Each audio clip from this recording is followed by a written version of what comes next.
Bien, bonsoir à toutes et tous. Merci d'être là ce soir pour la 15e édition du cycle Les Cultures Sciences, qui est un cycle de conférences, débats et de projections débats. Cette année, on a beaucoup de propositions en termes de projections débats. Donc ce soir, c'est la première qui va porter sur la viticulture en Méditerranée avec la projection du film Vigne sur le fil, donc, qui a été réalisé, je vais, désolé, lire mes petites notes parce que je ne voudrais pas écorcher leur nom, donc par Quentin Gérona qui est là, par Isor Cellier ainsi que Emma Crouzet. Donc c'est produit par Red Wine. Donc dans ce film, il vous en parlera lui-même et vous aurez l'occasion de découvrir les témoignages de plusieurs vignerons qu'ils ont rencontrés à travers différents pays du pourtour méditerranéen. Donc, ils vous parleront à la fois de leurs pratiques, également des solutions qu'ils mettent en place pour pouvoir lutter contre le changement climatique et quels sont les impacts aussi dans la culture de la vigne. Donc, sujet qui, je l'espère, vous intéressera grandement. Ensuite, ce que je voulais vous dire aussi, c'est que le cycle de conférences Culture Sciences, c'est un cycle qui est ouvert évidemment à tous les étudiants de l'école, à tous les personnels, aux enseignants-chercheurs, également à l'ensemble de la communauté scientifique montpelliéraine et de ses environs, mais aussi au grand public. Donc c'est vraiment un cycle qui se veut ouvert sur la société.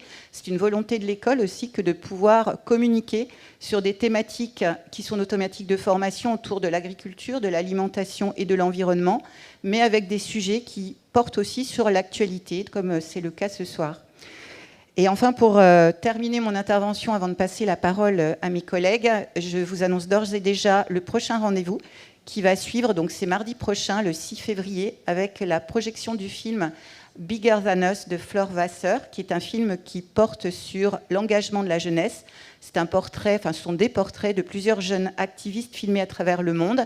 Film qui a reçu un certain nombre de récompenses et nominations importantes, Festival de Cannes, César, qui sera projeté donc dans l'école à partir de 18h et en présence de la réalisatrice ainsi que d'enseignants qui viendront contribuer, participer au débat avec le public. Et ça sera organisé aussi en partenariat avec l'Université de Montpellier ainsi que le ministère de l'Enseignement supérieur et de la Recherche. Je vous souhaite une très bonne soirée à tous, un très bon film et je passe la parole à Valentina Alessandria de la chaire Agro6 puisque cette soirée est organisée en partenariat avec la chaire Agro6 et la chaire Vigne et Vin.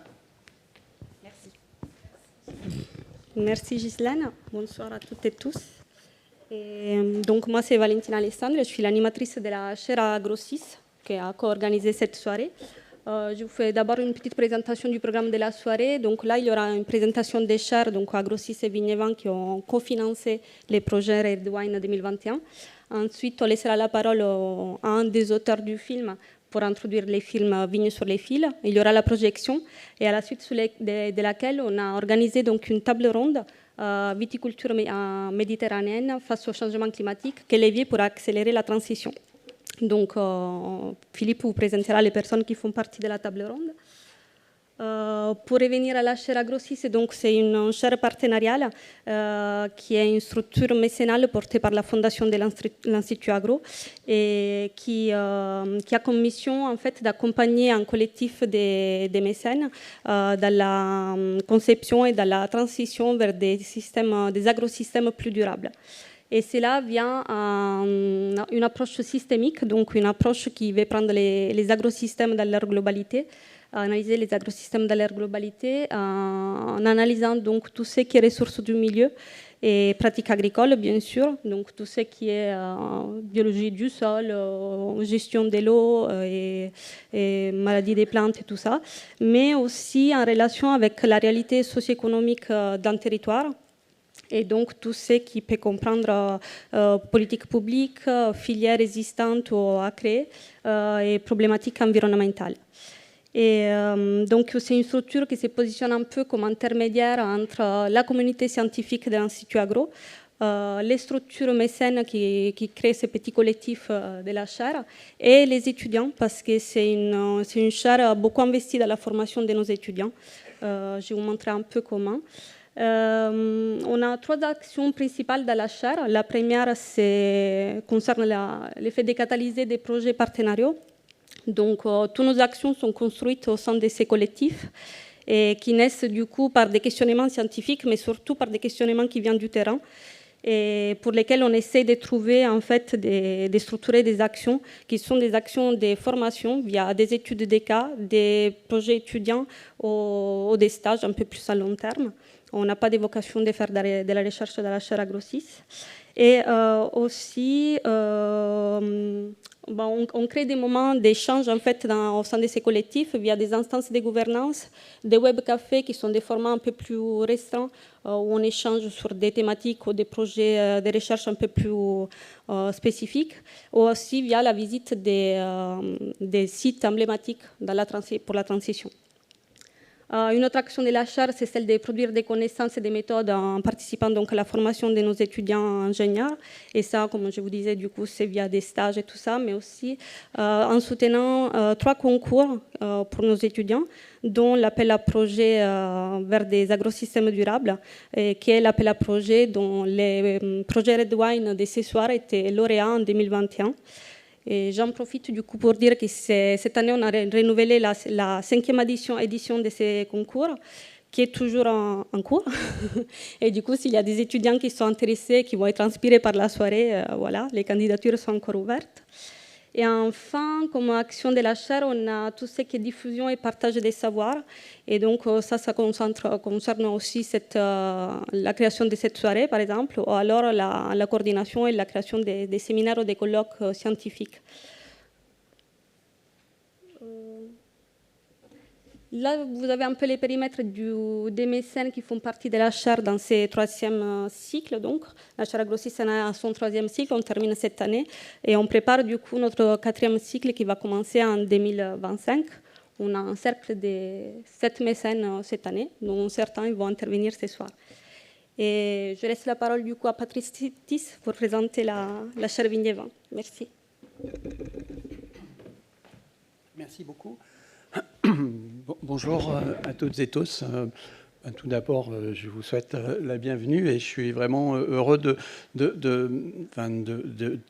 démarrer un petit peu cette soirée. On a, comme l'a dit Valentina, voilà, les chaires ont un petit peu contribué à permettre la réalisation de ce film et donc c'est un vrai plaisir aujourd'hui d'être là. Et donc, moi, je suis Patrice Tis, je suis chercheur INRAE et je suis membre du comité de direction de la chaire Vignes et Vins. Et donc, je vais vous présenter très rapidement un petit peu la chaire.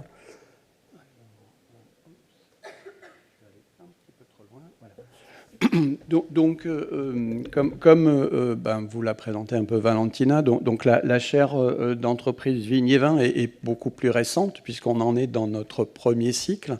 Elle a été créée il y a 3 ans maintenant. Et donc, elle est aussi sous la bannière de la fondation de l'Institut Agro. Et donc, l'idée, c'était vraiment d'essayer d'avoir un endroit, un peu un think tank entre la recherche, l'enseignement, mais également la profession, et donc essayer de partager, en tout cas, des questionnements et à essayer, à notre niveau aussi, d'apporter des connaissances à la profession. Alors, sur une thématique du coup beaucoup plus large. On est sur l'ensemble de la filière vignes et vins, mais bon voilà, comme vous le voyez aujourd'hui, il y a des thématiques qui se recoupent avec les autres chaires de l'Institut Agro. Et donc, voilà, nous aussi, on a différents types d'actions. Donc déjà, un soutien de la recherche, alors surtout au travers des étudiants, donc que ce soit les étudiants en thèse avec un prix doctoral que l'on décerne cette année, hein, donc pour 2014, si jamais vous êtes dans ce cas-là et que vous avez finalisé votre thèse, vous pouvez encore postuler pour donc la version 2024 du prix doctoral. On finance également, au travers de la chaire, quelques stages de master, et donc des sujets qui sont soit en lien direct avec les partenaires de la chaire, soit des thématiques que l'on définit de commun accord entre la partie donc recherche-formation et les entreprises partenaires. Donc on organise également des visites. En termes de formation, depuis maintenant 2 ans, on a mis en place ce que l'on appelle l'idéaton. Et donc c'est une journée, alors cette année ça a été effectivement une journée, l'année dernière 2 jours, avec l'ensemble des élèves des formations vignes et vins de la place de Montpellier, et on leur pose une question sur une journée ou un temps bien défini pour les faire réfléchir, travailler sur un questionnement. Voilà, cette année, c'était, je ne sais plus, mais bon, l'année dernière, je ne sais plus, Philippe, cette année, c'était... Voilà, oui, pardon, excusez-moi. Voilà. Donc, effectivement, la question, imaginez le vin de demain. Et donc, on a fait des petits groupes et on leur a demandé, effectivement, de proposer des choses. Et c'est toujours extrêmement intéressant de voir l'innovation et voilà, les jeunes qui nous montrent voilà, comment essayer de faire des choses différemment. Et puis, en termes de transfert aussi, hein, la chaire, c'est aussi un endroit de transfert, avec des séminaires. On a des séminaires inter-chaires qu'on a déjà fait. On a, nous également, une période, les 60 minutes de la chaire, en général le soir, où un chercheur vient présenter des innovations, des choses un petit peu particulières à nos partenaires. Et puis, on a aussi en ce moment un cycle autour de la prospective vigne et vin. Que sera la vigne et la filière demain, donc, avec une approche de prospective. Et donc, juste pour finir, donc là, voilà, vous avez également les partenaires de la chaire. Vous en connaissez certains qui sont aussi partenaires de la chaire Agro6, mais voilà, normalement, effectivement, on espère pouvoir renouveler la chaire à partir de l'année prochaine. Donc voilà, très rapidement pour vous présenter la chaire, et donc je laisse la parole à Quentin si je...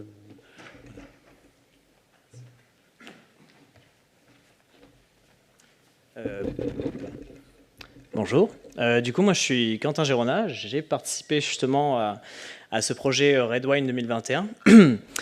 Du coup, pour vous présenter globalement le projet Redwine, c'est un projet étudiant qu'on a mené durant notre année de césure avec Emma, qui était originaire d'AgroParisTech, mais qui est venue faire son master, sa spécialisation viticulture-œnologie ici à Montpellier, et Isor, qui elle est partie en master vignes et vins à Dijon. Et on était tous les trois très préoccupés en tout cas, et on souhaitait faire vraiment avancer les choses vis-à-vis du changement climatique, vu qu'on sentait que, je ne vous l'apprends pas, mais le changement climatique s'accélère, et que les dynamiques pour pouvoir s'adapter justement à cela et même atténuer les effets du changement climatique sont des dynamiques qui sont relativement lentes, et surtout qui demandent d'avoir accès à de l'information. Donc pour expliquer globalement, notre objectif, c'était justement d'aller récupérer des informations dans des terroirs qui subissent déjà les effets du changement climatique. Les années précédentes, ça s'était focalisé sur l'Amérique du Sud, le pourtour méditerranéen français pour celle qui était juste avant nous. Et nous, on a décidé d'aller dans les terroirs méditerranéens, donc au Portugal, en Espagne, en Italie et en Grèce, justement dans cette démarche d'aller au contact des viticulteurs, des professionnels ou globalement des acteurs de la filière, que ce soit aussi la recherche, les organismes de décision, les interprofessions, et de leur poser des questions vis-à-vis de comment est-ce qu'ils font pour eux s'adapter, comment est-ce qu'eux témoignent des effets du changement climatique, comment est-ce qu'ils le vivent actuellement, et in fine, comment s'organiser collectivement pour justement faire face au changement climatique.